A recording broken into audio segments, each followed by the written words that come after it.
For 15 inmates, a final look at the cold gray walls of a maximum security penitentiary. Their good behavior has earned them a transfer.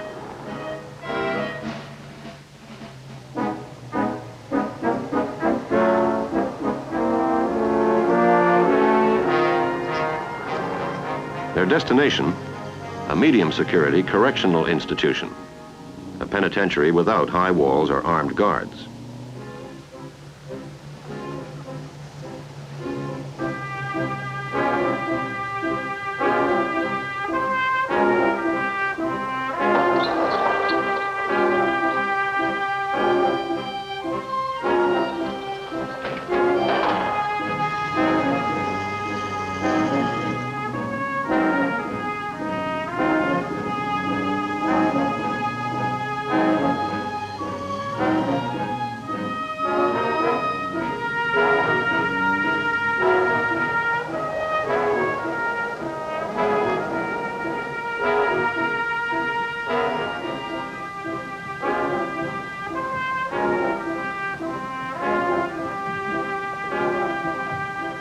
Here, there will be greater opportunities for rehabilitation.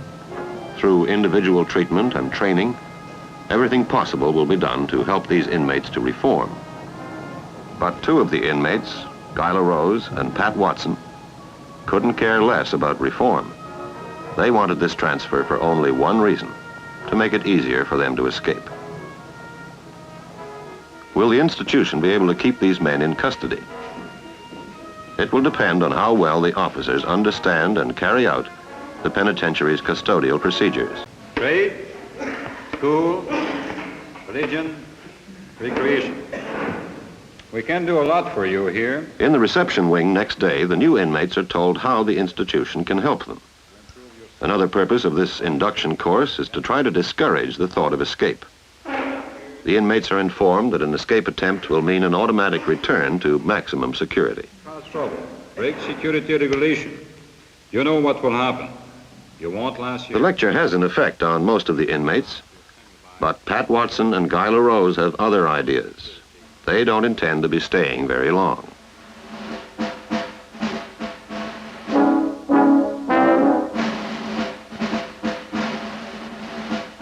But 2 months later, at 6:45 a.m., the day's first official count confirms that all inmates, including Watson and LaRose, are in their cells.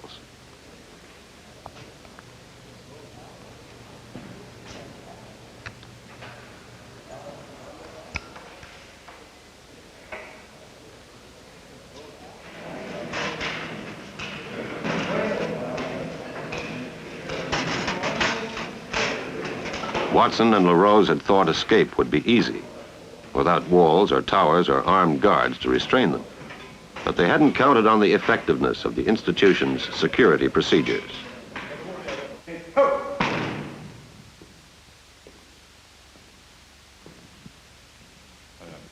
At 8 o'clock, the day shift report for duty.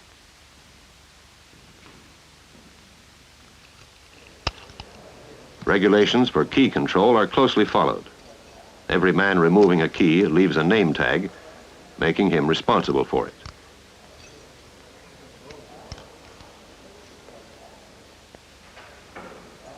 Okay, boys.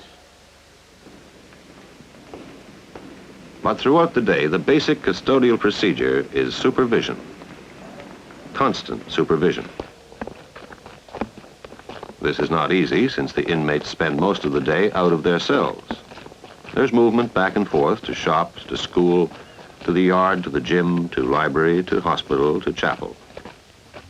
Without effective rules and procedures, mass confusion could easily result. If order is to be maintained, every officer must understand the regulations and make certain they are carried out. Okay, in line there. In line.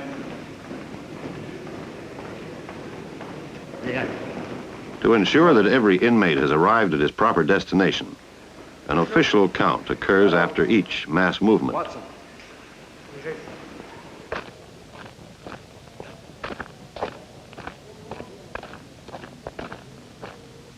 Okay. Left turn. Quick, march.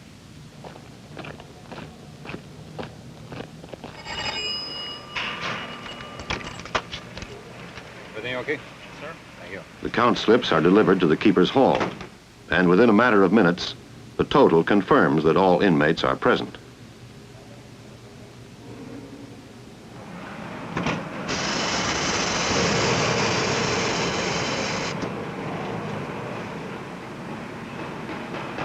In the shops, the day's work begins.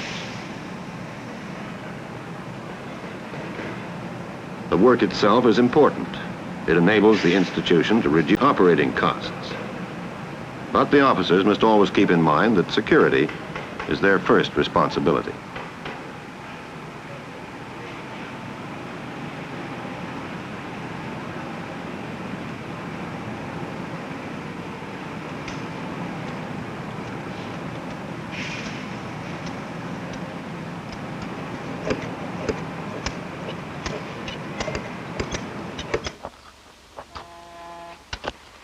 Whether inside the institution or out, it is important that frequent informal counts be taken throughout the day.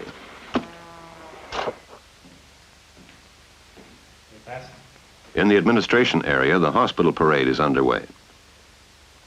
Most of these inmates have minor ailments that can be treated quickly. Been sleeping? No. Eating well? No. But when it becomes necessary to hospitalize an inmate, the keeper's hall must be notified immediately. Keepers out, listen. The exact whereabouts of inmates must be known at all times. This can only be achieved through prompt and accurate communication between departments.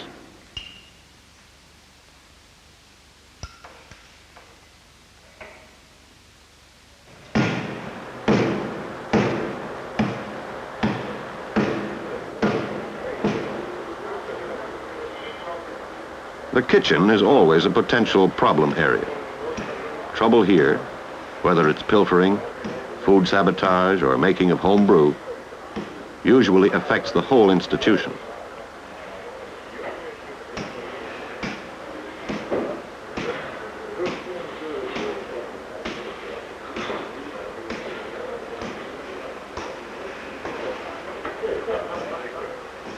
All security regulations are important. All must be followed to the letter.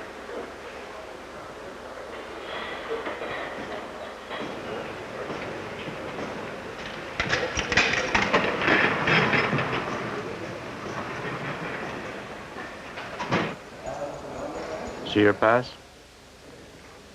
And in order to curtail unauthorized inmate movement, the pass system should always be enforced. Coming right back? Yes, sir. Okay, fine.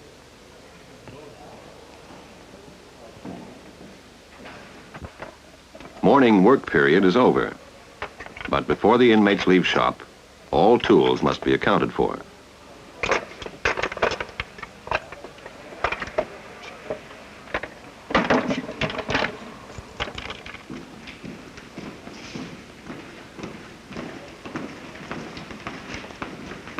Okay.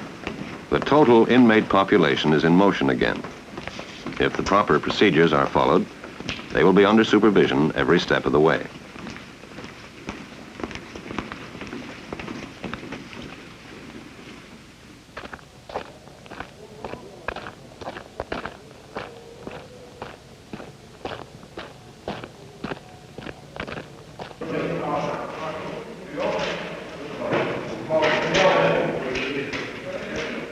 Then, with the inmates back in their cell blocks, another official count is taken.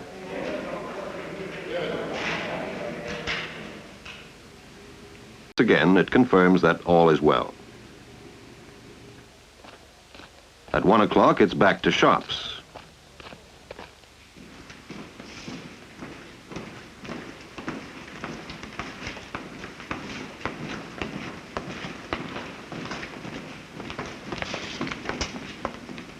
Again, an official count confirms that all is in order. Go.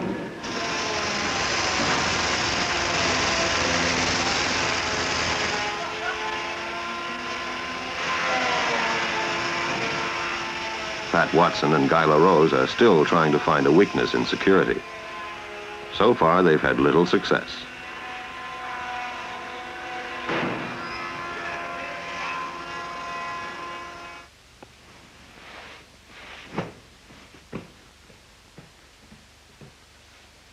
With the inmates at work, the weekly shakedown of the cell block is underway. The officers must be alert for unauthorized or suspicious items.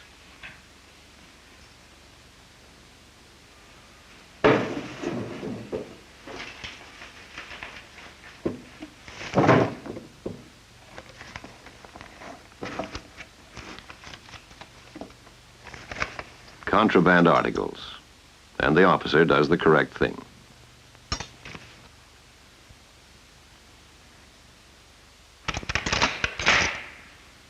Another officer is responsible for checking the bars, barriers, and locks. A written report will go to the Assistant Deputy Warden, Custody.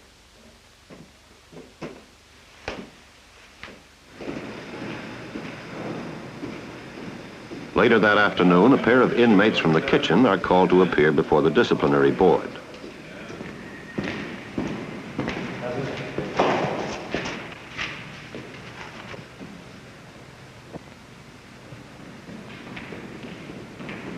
Their passes are found in order, and they're allowed to proceed.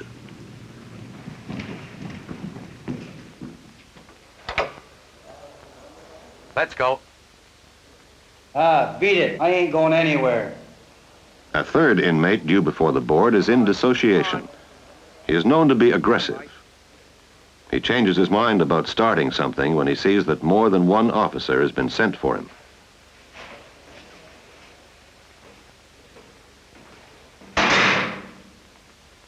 Inmate Martin, you were charged with fighting in the yard last night with another inmate. How do you plead? Guilty or not? At the disciplinary board, the proper security precautions are employed, and the inmate has little chance of causing trouble. This inmate come up to me, start provoking me, so I had to defend myself. The waiting inmates are also well supervised.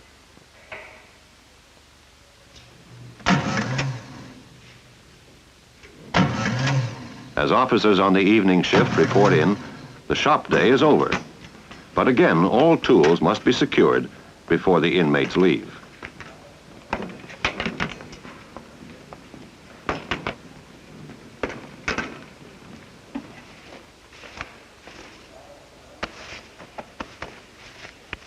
In the carpentry shop, an unscheduled search is conducted.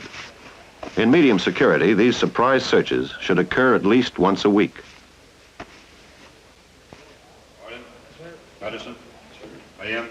With the inmates back in their cell blocks, another count is taken. Only after it has been confirmed are the day shift officers free to leave the institution. Allen, sir. Johnson. By 6:15, the inmates have finished supper and are ready to leave for the recreation yard.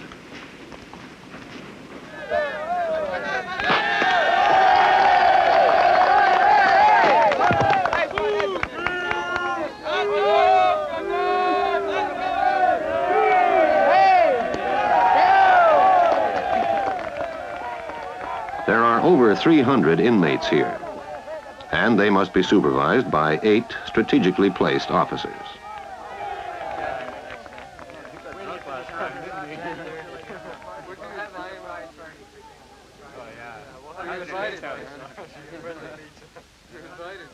This large concentration of inmates makes it imperative that officers devote their full attention to security. Counseling should be done at other times.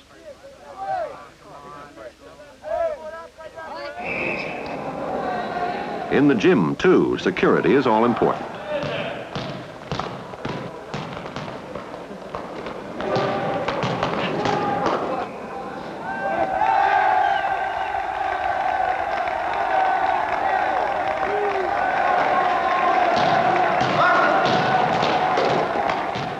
But the officers are more than just guards. They should be constantly observing inmate attitudes. This inmate is normally cheerful. Suddenly, he's changed. Why? It is the officer's job to report this behavior to his superiors. They may have other information that could add up to something important.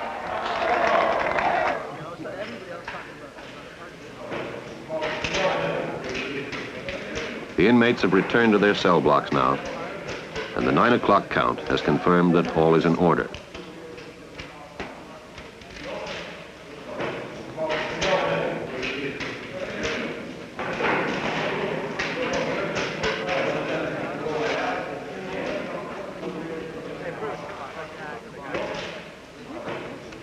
counseling work is important, but the officers should not forget security.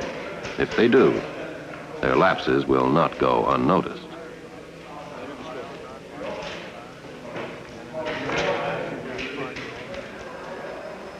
Later, after the common room is cleaned, it is time for the lockup.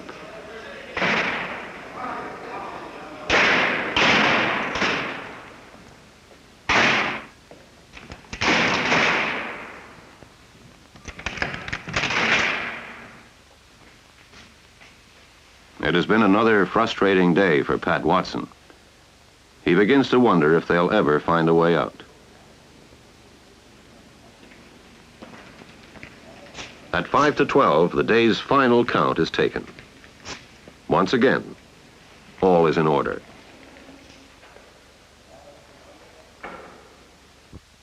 In the keeper's hall, the midnight shift are ready for duty.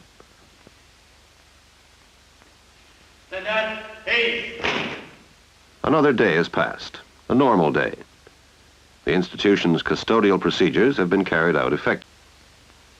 But what if it had not been a normal day? What if there had been a fire, a riot, an escape? Well, this penitentiary, like all others, has well-rehearsed plans for all these emergencies.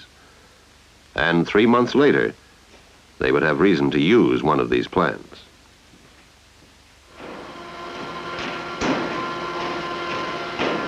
Pat Watson and Guy LaRose have found the weakness they've been looking for. They've observed that their new shop officer, Johnson, concentrates almost entirely on the instructional side of his work. He seldom bothers with periodic counts. Watson and LaRose are sure they can slip out the back door later that afternoon while a shipment of wood is being unloaded.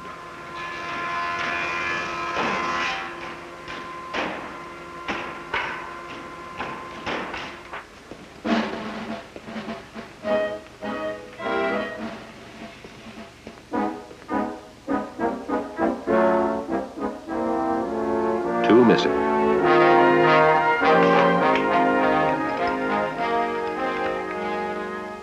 Johnson follows the correct procedure. He reports the names and numbers of the missing inmates to Central Control. He doesn't know how long they've been gone. He last saw them about 3 o'clock. Okay, I've got it. This information is immediately relayed to the Assistant Deputy Warden, Custody. Hello. What? What are the names? 9112. Watson? 516. And the decision is made to sound the alarm. Attention, attention. Operation 1.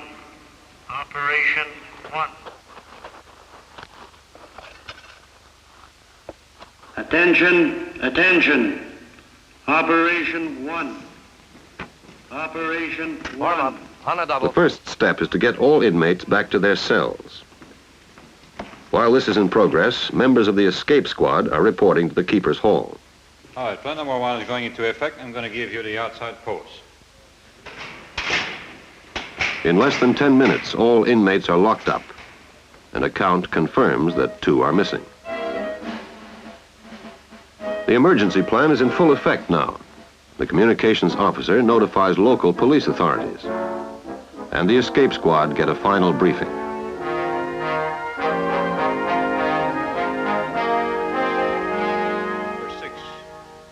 They have been well drilled. Every man knows his job.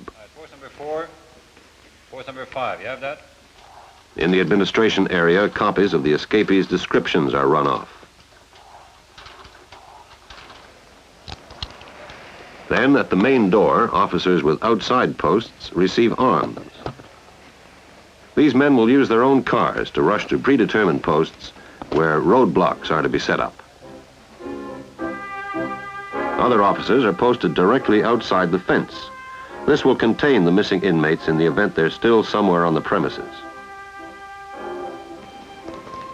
With the remainder of the inmate population secure in their cells, all available officers begin a systematic search of the institution.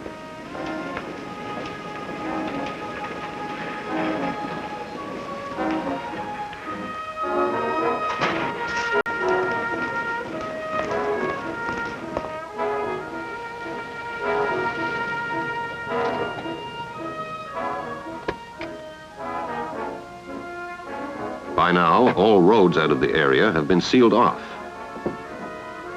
Still no trace of the escapees. Back at the institution, the search continues.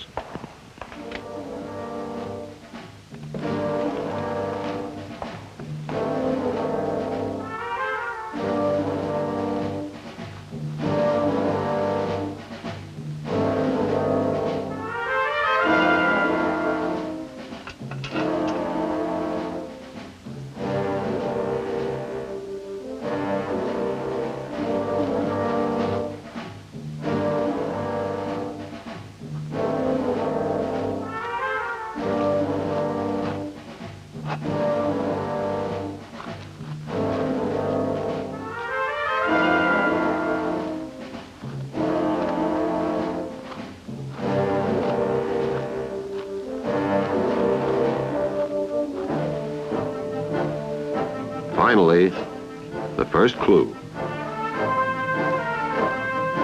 Hey! Over here!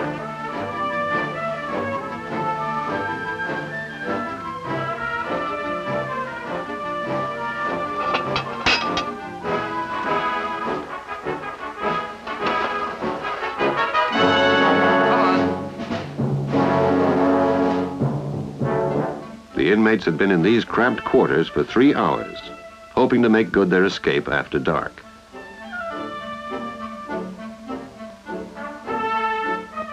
The institution's escape plan has been effective. The many drills and training sessions have paid off.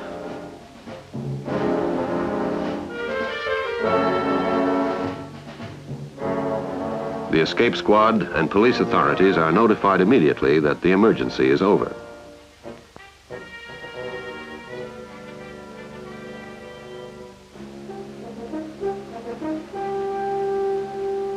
Next morning, Watson and LaRose get to leave the institution, but not the way they'd hoped. They are being returned to the maximum security penitentiary.